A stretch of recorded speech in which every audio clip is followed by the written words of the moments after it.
여러분 안녕하십니까? 오상준입니다. 우리는 신앙을 하며 살아가지만 세상에서 살아가기 때문에 여러 가지 다양한 문제에 둘러싸여 있습니다. 이 세상에는 잘못된 가치관, 잘못된 가르침, 재물에 대한 욕심과 교만한 마음, 나를 부패시키는 여러 가지 유혹들이 존재합니다. 그러다 보니 때로는 자신의 믿음을 타협하거나 포기하도록 유혹을 받을 때가 참 많습니다. 이런 세상에 살아가면서 우리가 흔들림 없이 서려면 기억해야 할 것이 있습니다. 무엇일까요? 그것은 바로 우리는 하나님의 사람이라는 것입니다. 그리고 우리는 주님 오시는 그날까지 하나님의 사람으로 살아가야 한다는 것입니다. 그래야만 우리는 끝까지 하나님 앞에 승리자로 설 수 있는 것입니다. 그래서 오늘은 바울이 디모데에게 보낸 소신을 통해서 하나님의 사람이라는 의미가 무엇인지, 그리고 어떻게 해야 주님 오시는 그날까지 하나님의 사람으로 설 수 있는지 다 같이 생각해 보려고 합니다. 바울은 로마 감옥에서 풀려난 뒤에 자신이 세운 소아시아 교회들을 두루 방문하던 중에 골로새를 방문하고 이어 에베소를 방문했고요. 그곳에서 빌립보에서 온 디모데와 합류했습니다. 그런데 당시의 에베소에는 초대교회의 양대 이단인 율법주의와 영지주의의 거센 위협에 직면하게 되었습니다. 여러분, 율법주의가 무엇입니까? 예수 그리스도를 구약에서 예언한 메시아로 믿긴 하지만 구원을 믿음으로가 아닌 모세의 율법을 문자적으로 준수해야지만 구원을 얻는다는 주장입니다. 또한 영지주의란 헬라 철학의 영향을 받아서 인간의 영혼만을 중시하고요, 육체를 경시하여 쾌락주의를 옹호하고 예수님의 성육신을 부정하는 가르침이었습니다. 이 때문에 에베소 교회는 굉장한 위협을 받고 있었습니다.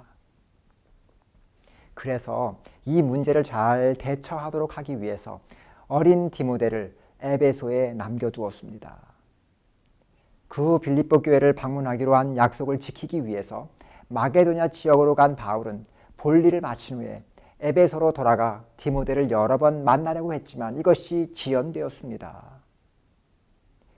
이런 상황에서 바울은 디모데가 직면한 여러 가지 도전을 생각하지 않을 수 없었습니다. 먼저 그를 두르고 있었던 이단적 가르침들과 핍박들이 있었습니다. 또한 그가 젊기 때문에 출세하고자 하는 욕망, 미래에 대한 걱정, 왕성한 혈기, 도처에서 쾌락의 유혹이 그에게 손짓하고 있었을 것입니다. 이 모든 것들은 혈기왕성한 젊은 사역자가 감당하기에는 쉽지 않은 도전들이었습니다. 그래서 바울은 서신을 보내 에베소 교회에서 사역하며 그가 직면한 여러 문제들을 대처하는 방법을 알려주고 그가 주님 오시는 그날까지 신실한 사역자가 되도록 하기 위해서 이 디모데 전서를 기록하게 되었습니다. 먼저 디모데 전서 6장 11절을 보시겠습니다. 오직 너 하나님의 사람아, 이것들을 피하고 의와 경건과 믿음과 사랑과 인내와 온유를 좇으며. 그런데 바울은 자신의 서신을 정리하며 가장 첫머리에서 그를 뭐라고 불렀습니까? 오직 너 하나님의 사람아. 브라질의 성자로 불렸던 미국 선교사 멜랜드 부부는 깊은 산골에 들어가 선교하며 평생을 사는 중에 4번 이름이 바뀌었다고 합니다. 그곳 주민인 폴리오 인디아는 처음에 멜랜드 내외를 백인이라고 불렀다고 합니다. 그것은 과거에 그들을 무기로 괴롭혔던 허다한 백인을 부르던 증오에 찬 이름이었습니다. 그런 멜랜드 부부가 의료 봉사를 시작합니다. 그리고 많은 인디언들의 목숨을 구하는 헌신적인 생활을 하게 되었습니다. 그러자 원주민 인디언들은 그들을 존경하는 백인으로 그 이름을 바꿔 부르기 시작했습니다. 존경하는 백인이 된 멜랜드 부부가 이번에는 폴리오 인디안의 언어를 열심히 배웠습니다. 그러기를 10년. 이제는 인디언 원주민들과 조금도 다름이 없는 유창한 말을 구사하게 되었고요. 생활도 그들의 풍습대로 살게 되었습니다. 그랬더니 인디언들이 이번에는 멜랜드 부부를 백인 인디언이라고 불렀습니다. 멜랜드 부부는 드디어 인디언이 되었습니다. 인디언이 된 것은 인디언 사회에서는 대단한 인정이었습니다. 함께 먹고 함께 자며 똑같은 인디언으로서의 대접을 받았습니다. 그러던 어느 날 멜랜드 부부가 부상당한 인디안 소년을 발견하고 발에서 흐르는 피를 멈추게 하기 위해서 인디언의 발을 씻어주고 자신이 입은 옷을 찢어서 다친 발을 싸매주었습니다. 그리고 그런 모습을 인디언들이 감동적으로 지켜보게 되었습니다. 그때 인디언의 주장이 그 광경을 보는 많은 인디언들에게 말했습니다. 인디언의 발을 씻는 백인을 보았습니까? 우리 인디언을 위해 자신의 귀한 옷을 찢을 수 있는 그 마음은 하늘의 마음이요. 그런 사람들은 하늘이 보내준 하늘의 사람들이라고 했습니다. 그리고 그때부터 멜랜드 부부는 모든 폴리오 인디언들에게 하나님의 사람으로 불려졌다고 합니다. 여러분, 우리는 세상을 살아가면서 우리 부모님들이 지어주신 이름 말고 다양한 명칭으로 불리워질 수 있습니다.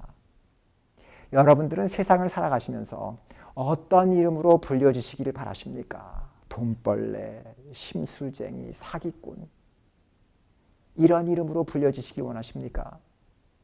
흔히 사람들에게는 별명이라는 것이 있습니다. 그 별명이란 한 사람의 인격, 개성, 취미, 외모, 성격 또는 직업에 따라서 그 사람이 가진 특징을 함축하여 부르는 것입니다. 우리 신앙인들은 하나님의 사람으로 불리는 것이 그 어떤 이름보다 가장 큰 영예일 것입니다. 바울은 디모데를 하나님의 사람이라고 불렀습니다. 아마도 바울은 젊은 나이에도 세상 유혹을 떨쳐버리고 성실하게 하나님을 섬기며 열심히 교회에서 봉사하는 디모데를 보면서 기특한 마음으로 그를 하나님의 사람이라고 불렀을 것입니다. 그러나 이것은 단순히 별명만은 아니었을 것입니다. 바울이 그냥 의미 없이 디모데를 하나님의 사람이라고 부를 일은 없었을 것입니다. 성경에서 하나님의 사람이라는 단어가 72번 정도 사용되었습니다. 그런데 그냥 아무에게나 붙여진 것이 아니었습니다. 성경을 보시면 모세, 사무엘, 다윗, 엘리야, 엘리사, 엘리 그리고 무명의 선지자들에게 하나님의 사람이라고 하는 명칭이 붙여졌습니다. 신명기 33장 1절을 보시면 하나님의 사람 모세가 죽기 전에라는 구절이 나와 있습니다. 이 구절은 모세가 죽기 직전의 광경을 묘사하고 있는 부분입니다. 평생 동안 하나님을 바라보고 주 앞에 순종하기 위해 몸부림치며 살았던 모세, 그런 모세에게 성령께서는 그가 숨을 거두려고 할 때 그의 생애를 한마디로 하나님의 사람 모세라고 평가하셨습니다. 여러분, 얼마나 영광스러운 평가입니까? 우리의 생애의 마지막 순간에 하나님께서 이러한 평가를 받을 수 있다면 얼마나 큰 영광이겠습니까? 다 같이 우리 사무엘상 9장 6절을 보시겠습니다.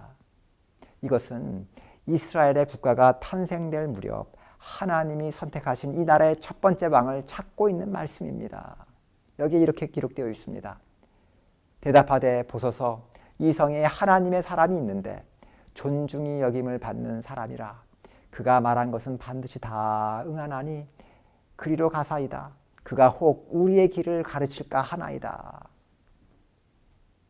사울은 하나님의 선지자, 하나님의 사람인 사무엘의 인도함을 받으며 왕이 되는 과정을 밟아갑니다.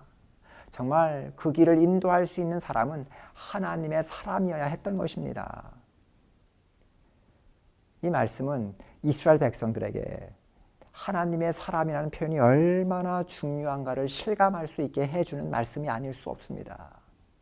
그 어떤 경우라도 하나님의 사람만 있으면 문제가 해결되고, 그 어떤 위기에 있을 때라도 하나님의 사람만 있으면 그 위기는 오히려 기회가 되는 것입니다.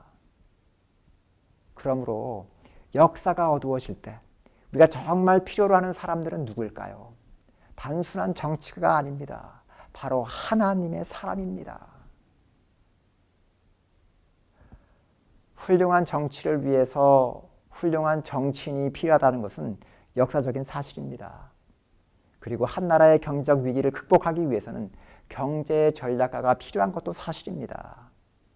그러나 하나님께서는 역사의 등불이 어두워질 때마다 경제인을 찾지도 않으시고요, 정치인을 찾지도 않으셨습니다. 하나님은 그때마다 하나님의 사람을 찾으셨다는 사실입니다. 그러기에 이스라엘 백성들은 하나님의 사람이라는 표현을 무척이나 연모했습니다. 구약 선지자들이 기록한 역사책을 보면 이스라엘 백성들이 최고로 흠모했던 인생의 목표가 바로 하나님의 사람이 되는 것이었습니다. 왜냐하면 그 누구보다 하나님의 사랑을 많이 받은 사람이 바로 하나님의 사람이기 때문입니다. 열왕기상 17장에서도 하나님의 사람이라는 말이 나옵니다. 엘리야라는 하나님의 선지자가 사르밧 과부의 집에서 머물고 난 다음에 과부의 아들이 죽게 되었습니다. 아들이 죽게 된 이 절망적인 상황에서 사르밧 과부는 자기의 문제를 엘리야에게 호소했습니다. 그러자 엘리야는 하나님께 부르짖게 되고 그 결과 그 과부의 아들이 다시 살아나게 되었습니다. 이 사건을 통해 사르밧 과부는 엘리야와 함께 하신 하나님을 만나게 되었습니다. 그리고 엘리야를 통해서 기도의 능력과 그의 경건함을 가까이에서 직접 목격했습니다. 그리고 엘리야 앞에 엎드려서 열왕기상 17장 24절의 말씀을 입으로 고백합니다. 여인이 엘리야에게 이르되 내가 이제야 당신은 하나님의 사람이시오 당신의 입에 있는 여호와의 말씀이 진실한 줄 아노라.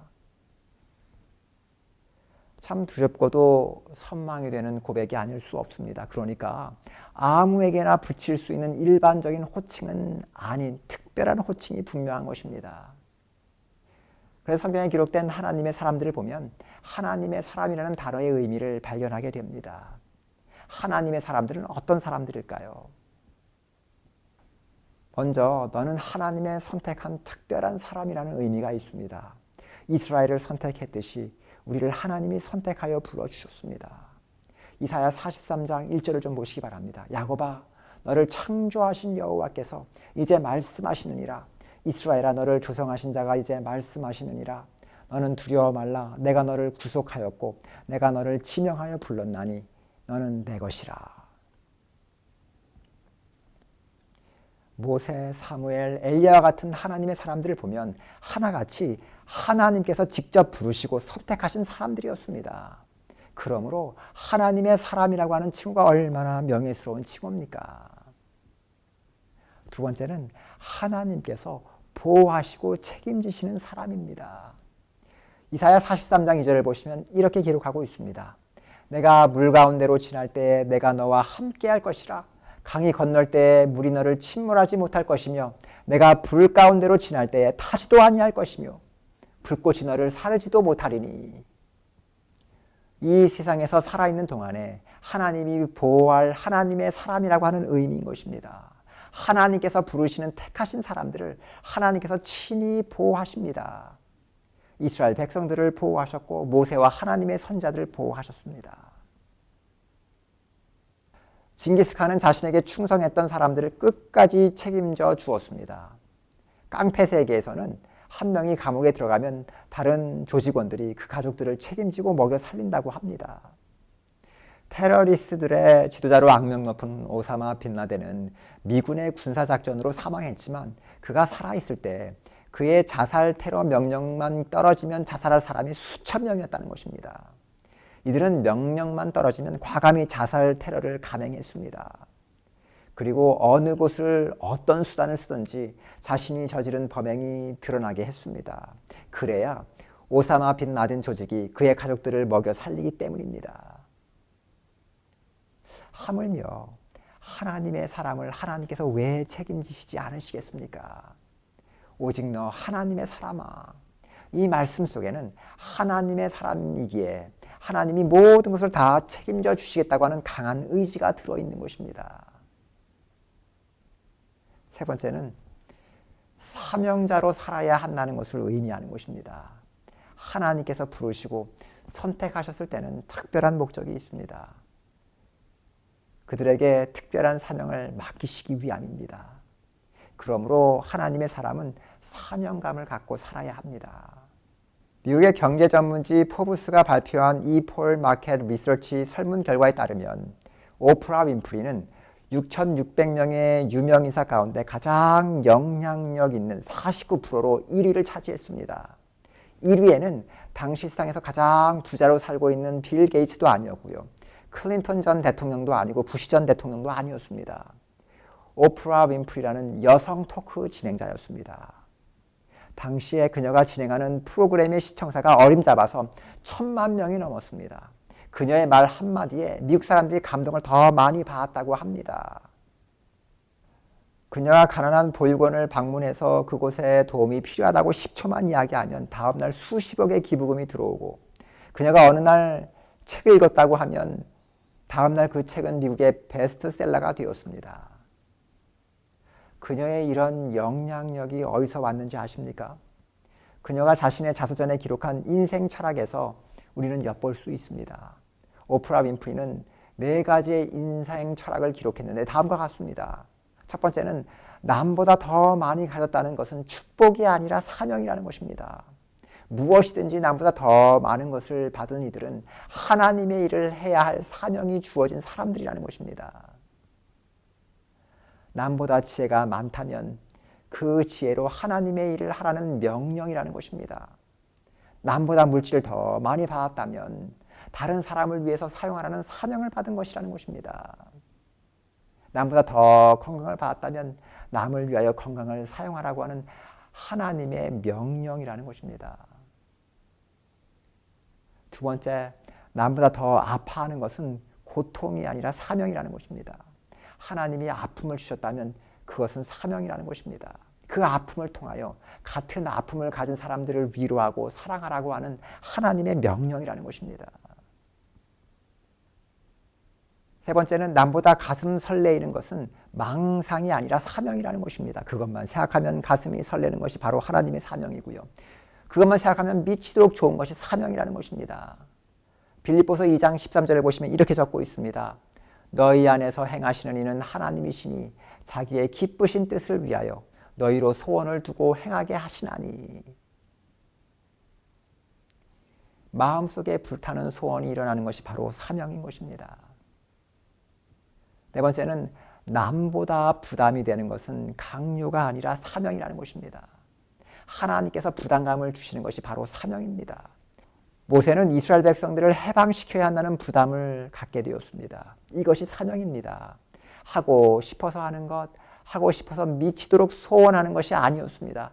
해야만 하는 부담이 바로 사명이었습니다.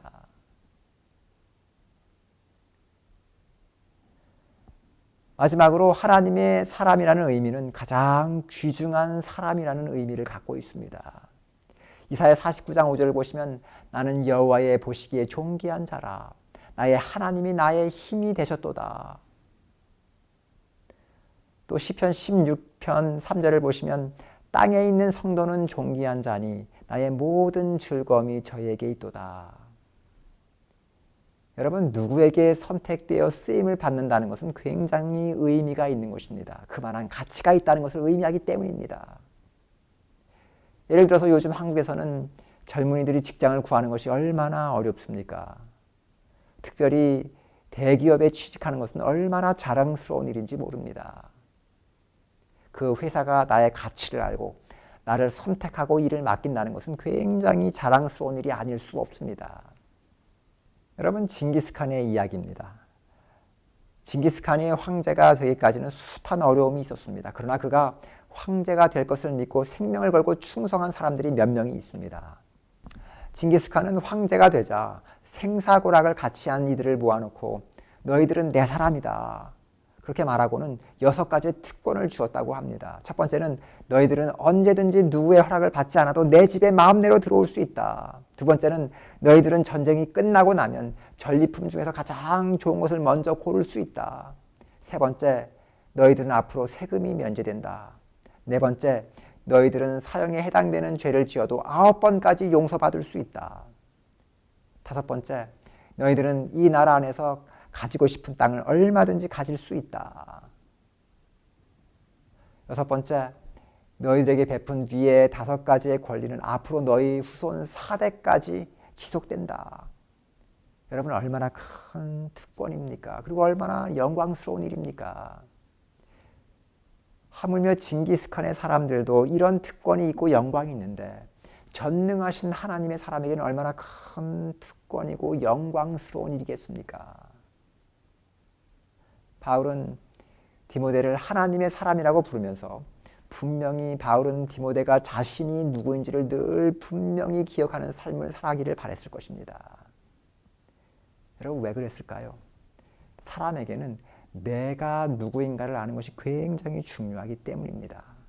다시 말하면 자신의 정체성이 매우 중요하다는 것입니다. 1993년 8월 스위스에서 한국인 입양아 출신인 지윤 엥겔 씨가 라인강에 몸을 던져 목숨을 끊은 사건이 있었습니다. 친부모를 찾기 위해 몇 번씩 한국을 방문하고 입양이라는 책을 쓰면서 자신의 정체성을 찾기 위해 애를 썼지만 도무지 찾을 수가 없었던 답답함이 그녀를 자살로 몰아넣은 것입니다. 그뿐이 아닙니다. 2000년 여름 미국 워싱턴주 시애틀에서 입양되었던 14살의 소년이 목숨을 끊은 안타까운 이야기가 신문에 실렸습니다. 그 아이가 죽으면서 유서를 남겼는데 거기에는 단 한마디의 말이 쓰여져 있었다고 합니다. Who am I? 나는 누구인가? 그는 자신의 정체성을 찾지 못했던 것입니다. 이 외에도 해외 입양자 중에 자살이나 정신병, 마약 혹은 알코올 중독에 빠지는 사람들이 많다는 것입니다. 그 이유는 정체성을 찾지 못했기 때문이라는 것입니다. 심리학자인 칼 융에 의하면 사람은 자신의 존재의 이유를 발견하기까지 계속해서 의미 없는 방황을 하게 되고 결국 인생을 낭비하게 된다고 했습니다. 다시 말하면 내가 누구인지 알게 될 때 내가 어떤 삶을 살아야 한다는 것도 결정된다는 것입니다. 예를 들어서 내가 목사라면 목사로서 해야 될 일이 있고요. 대통령이라면 대통령으로서 해야 할 일이 있습니다. 부모라면 부모가 해야 할 일이 있습니다. 오늘날 목사가 목사답지 못하고 대통령이 대통령답지 못하고 부모가 부모답지 못한다면 그 이유가 무엇일까요? 내가 누구인지를 잊어버렸기 때문일 것입니다. 그러나 내가 누구인지를 모르면 내가 해야 할 일이 무엇인지 알 수가 없는 것입니다. 그래서 오늘날 많은 사람들이 목적의식도 없이 표류하는 이유가 무엇입니까? 자신을 제대로 깨닫지 못했기 때문입니다. 그래서 사람이 내가 무엇을 해야 하는가, 내가 어떤 목적을 가져야 하는가를 결정하기 전에 내가 누구인지를 먼저 확인을 해야 합니다. 그러면 내가 무엇을 해야 하는지도 쉽게 깨닫게 되고요. 그 일을 이루기 위해 자기도 희생하고 유혹도 견뎌내는 것입니다.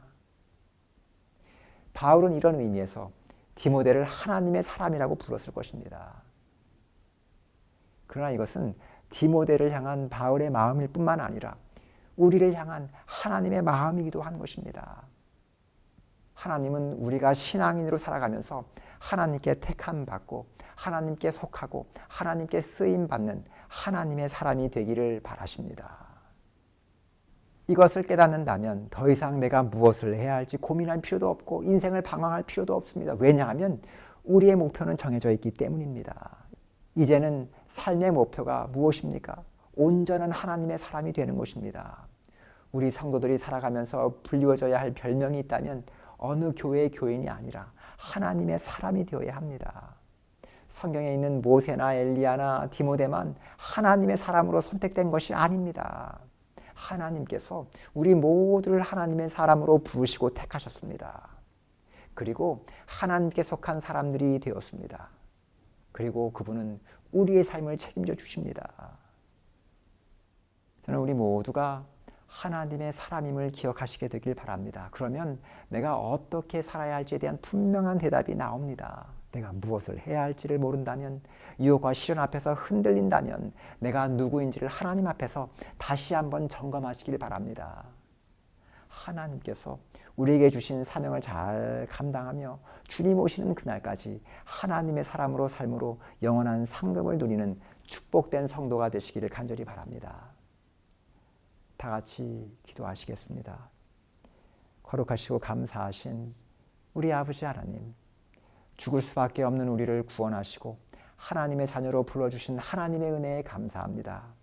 우리가 살아가면서 하나님께서 우리를 사랑하셔서 우리를 하나님의 자녀로 택하시고 보호하시고 축복하시는지를 늘 기억하며 살아가게 하시고 이 세상에서 하나님의 사람으로 살아갈 수 있도록 역사하여 주시옵소서. 그래서 우리에게 다가오는 모든 유혹과 시험을 이기고 하나님께서 내게 맡겨주신 사명을 주님 오시는 그날까지 잘 감당하는 우리 모두가 되게 하여 주시옵소서. 다가오는 한 주일도 하나님의 은혜와 축복으로 함께하여 주시옵소서. 예수 그리스도의 이름으로 간절히 기도드리옵나이다. 아멘.